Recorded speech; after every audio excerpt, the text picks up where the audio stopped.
Devara part 1 trailer review కాదు, ఒక hope ఇస్తా. మూవీ ఎందుకు హైప్ అని లాస్ట్ వరకు చూడండి. ఫస్ట్ పాజిటివ్ మాట్లాడదాం. Junior NTR as Devara looks చాలా బాగుంది, పర్ఫెక్ట్ గా సెట్ అయింది. వాయిస్ పేస్ చాలా బాగా సెట్ అయింది దేవరాకి. ఇంకా సన్ అండ్ డాడ్ చాలా వేరియేషన్స్ ఉన్నాయి. ఎన్టీఆర్ సూపర్ గా చేశారు. ఇంకా మార్కెట్ వచ్చి రొటీన్ స్టోరీ అయినా ఈజీగా 70 crores పక్కా ఇన్ తెలుగు స్టేట్స్. అదే స్క్రీన్ ప్లే ఉంటే రికార్డులు దేవరా అంటాయి. సెకండ్ పాజిటివ్ సినిమాటోగ్రఫీ పీక్స్ ఉన్నాయి. అసలు హాలీవుడ్ స్టాండ్స్ ఉంటాయి ఖచ్చితంగా.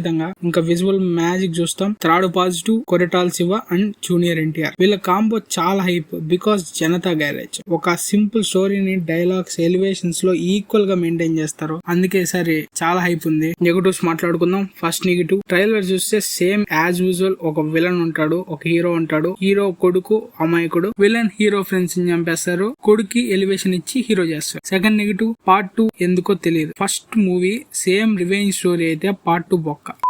అదే కాకుండా ఒకవేళ డిఫరెంట్ స్టోరీ ఉంటే, స్క్రీన్ ప్లే మెంటల్ మాస్ ఉంటే పార్ట్ 2 ఈజీగా 1000 crores మార్క్ ఈజీగా దాటిస్తుంది. ఇంకా సినిమాటోగ్రఫీ అండ్ ఎన్టీఆర్ కి ఓవరాల్ గా గోల్డెన్ టికెట్, తప్పకుండా వెళ్ళి చూడాలి. ఇంకా మూవీ బ్లాక్ బస్టర్ అవ్వాలి. చాలా బాగుంది. ఆ లాస్ట్ షార్క్ సీన్ అది ఎంతమందికి నచ్చిందో కామెంట్ లో చెప్పండి అనుకుంటున్నా. ఇంకా మీకు నచ్చినట్టయితే సబ్స్క్రైబ్ చేసుకుని లైక్ చేయండి. Thanks for watching. Catch on next one. By.